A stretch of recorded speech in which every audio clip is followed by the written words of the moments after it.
Hi అండి, welcome to మన తెలుగింటి రుచులు. ఇవాల్టి ఈ వీడియోలో ఉల్లిపాయ పచ్చడి తయారీ విధానం చూపిస్తానండి. ఇది వేడివేడి అన్నంలో కొంచెం నెయ్యి వేసుకొని తింటే చాలా రుచిగా ఉంటుందండి. పుల్లపుల్లగా కారం కారంగా నోటికి భలే అనిపిస్తుంది. అన్నంలోకే కాదండి, ఇడ్లీ దోశ వీటిల్లో కూడా చాలా బాగుంటుంది. ఇంట్లో కూరగాయలు లేని టైంలో ఒకసారి ఈ ఉల్లిపాయ పచ్చడిని అయితే ట్రై చేయండి.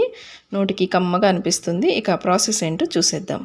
దీనికోసం అయితే ఫస్ట్ ముందుగా స్టవ్ మీద ఒక కడాయి పెట్టేసుకోండి. అందులోకి ఒక్క అరగరిట వరకు, ఎక్కువ ఆయిల్ కూడా పట్టదండి, ఆయిల్ వేసి హీట్ అయిన తర్వాత ఒక 20 వరకు మెంతులు వేసుకోండి. మెంతులని లో ఫ్లేమ్లో పెట్టుకొని మాడిపోకుండా చక్కగా ఫ్రై చేసుకోండి. మెంతులు బాగా ఫ్రై అయిన తర్వాత ఇందులోకి ఒక 2 టీ స్పూన్స్ వరకు ధనియాలు వేసుకోవాలి. సేమ్ అదే స్పూన్ తోటి 1 టీ స్పూన్ వరకు జీలకర్ర కూడా వేసేసుకోండి. వీటిని కూడా నిదానంగా లో ఫ్లేమ్లో పెట్టుకొని మంచి స్మెల్ వచ్చేంత వరకు చక్కగా ఫ్రై చేసుకోవాలి.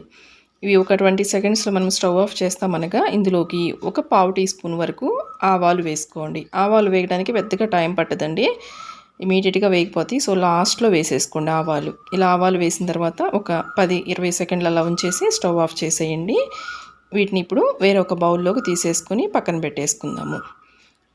ఇలాగా ఒక బౌల్లోకి తీసుకొని పక్కన పెట్టేసుకున్న తర్వాత సేమ్ అదే కడాయిలోకి మీకు అవసరమైతే కొంచెం ఆయిల్ వేసుకోండి, లేదంటే సరిపోతుంది మనం వేసిన ముందు ఆయిల్. ఇప్పుడు ఇందులోకి ఒక 10 వరకు అయితే ఎండుమిర్చి వేసుకుంటున్నానండి.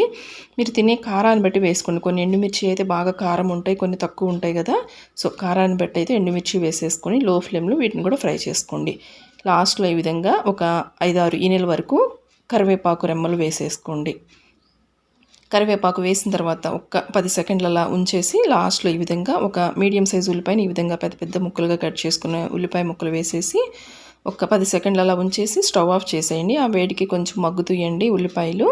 ఇప్పుడు వీటిని కూడా కంప్లీట్గా చల్లార్చుకోవాలి. ఇప్పుడు ఒక మిక్సీ జార్ తీసుకొని అందులోకి మనం ముందుగానే ఫ్రై చేసి పెట్టుకున్నాం కదా ఈ ధనియాలు జీలకర్ర, వీటన్నిటిని కూడా ఫస్ట్ మిక్సీ జార్లో వేసేసుకోండి. వీటితో పాటుగా కొంచెం సాల్ట్ వేసుకోవాలండి. ఇక్కడ నేను కళ్ళుప్పు వేసుకుంటున్నాను, మీకు ఏది అవైలబుల్గా ఉంటే అది వేసేసుకోవచ్చు. ఇలా ఉప్పు వేసేసుకొని ఒకసారి ఈ విధంగా మెత్తగా ఫైన్ పౌడర్ చేసేసుకోండి. నెక్స్ట్ ఇందులోకి మనం వేయించుకున్నాం కదండి ఎండుమిర్చి, కరివేపాకు, ఉల్లిపాయలు, వాటిని ఉల్లిపాయలు లేకుండా ఓన్లీ ఆ ఎండుమిర్చి ఆ కరివేపాకు వరకు వేసేసుకొని అందులోని ఒక 7 వెల్లుల్లి రెబ్బలు ఈ విధంగా పొట్టుతో సహా వేసేసుకోవచ్చు. వాటిని కూడా గ్రైండ్ చేసుకోండి. అలా గ్రైండ్ చేసిన తర్వాత ఈ విధంగా చింతపండుని అయితే నానబెట్టేసుకోండి ముందుగానే. చింతపండు మనకి మీడియం సైజు నిమ్మకాయ ఉంటుంది కదండి, అంత చింతపండు అయితే సరిపోతుంది. ఫస్ట్ కొంచెం వేసుకోండి, అవసరాన్ని బట్టి మరి కొంచెం యాడ్ చేసుకోవచ్చు. ఆ వాటర్తో సహా వేసేసుకోండి, కొంచెం వాటర్ వేసుకోండి. మనకి పచ్చడి కన్సిస్టెన్సీకి ఎలాగ కావాలో దాన్ని బట్టి అయితే వాటర్ని యాడ్ చేసుకొని గ్రైండ్ చేసుకున్న తర్వాత ఇప్పుడు ఇందులోకి మనం సపరేట్ చేసి పెట్టుకున్నాం కదా, వేయించుకున్నాం కదా ఉల్లిపాయలు, లైట్గా ఆ ఉల్లిపాయలను కూడా వేసేసి కచ్చాపచ్చాగా గ్రైండ్ చేసుకోవాలి. అక్కడక్కడ ఈ ఉల్లిపాయ ముక్కలు తగిలే విధంగా ఒక్క పల్స్ ఇవ్వండి, సరిపోతుంది. చూస్తున్నారు కదా మనకి కన్సిస్టెన్సీ అయితే ఈ విధంగా ఉంటుంది. కొంచెం గట్టిగానే ఉంటుందండి ఈ పచ్చడి. ఇప్పుడు దీనికి మనము పోపు పెట్టేసుకుందాం. పోపు కంపల్సరీ ఏం కాదండి, ఇలా డైరెక్ట్గానే తినేసేయచ్చు. జస్ట్ ఆ ఫ్లేవర్ కోసం కొంచెం నూనె వేసుకుంటున్నాను. మీకు కావాలంటే ఒక 2 గరిటెల ఆయిల్ వరకు అయినా వేసుకోవచ్చు తాలింపుకి. నేను జస్ట్ కొంచెం ఆయిల్తో పెడుతున్నాను. నార్మల్గా ఆవాలు జీలకర్ర ఇలా వేసి పెట్టుకుంటాం కదా, సేమ్ అదేవిధంగా జస్ట్ నార్మల్ పోపు పెట్టేసుకోండి. ఆవాలు, జీలకర్ర, పచ్చిశనగపప్పు, మినపప్పు అన్నీ కూడా కొంచెం కొంచెంగా వేసుకోండి. ఎండుమిర్చి వేసేసి ఈ పోపు బాగా ఫ్రై అయిన తర్వాత కొన్ని కరివేపాకు కూడా వేసేసి లాస్ట్లో ఇంగువ వేసుకోండి. ఇలా ఇంగువ వేసేసుకున్న తర్వాత మనము గ్రైండ్ చేసి పెట్టుకున్నాం కదా ఆ ఉల్లిపాయ పచ్చడిని కూడా ఇందులోకి వేసేసేయండి. సిమ్లో పెట్టేసుకోండి ఫ్లేమ్ని అయితే. ఇలా పచ్చడి వేసిన తర్వాత జస్ట్ ఆయిల్లో కొంచెం ఈ విధంగా కలిపేసేసుకొని స్టవ్ ఆఫ్ చేసేయండి.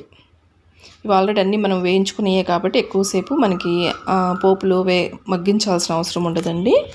స్టవ్ ఆఫ్ చేసి లాస్ట్ ఈ విధంగా ఇంకొక ఉల్లిపాయను తీసుకొని ఇలాగ మీడియంగా కట్ చేసుకున్న ముక్కలను వేసేసుకోండి. చాలా బాగుంటుందండి ఈ పచ్చడి, నోటికి భలే కమ్మగా అనిపిస్తుంది. తప్పకుండా ట్రై చేయండి. పుల్లగా కారం కారంగా అన్నంలోకి అయితే చాలా బాగుంటుంది. నెయ్యి వేసుకుని తిని చూడండి, వేడి అన్నంలో అద్భుతంగా ఉంటుంది. ఇక్కడ ట్రై చేసి చూడండి. వీడియో కనుక నచ్చితే ప్లీజ్ లైక్ చేయండి ఫ్రెండ్స్. అలాగే నా ఛానల్ అయితే సబ్స్క్రైబ్ చేయండి. Thank you.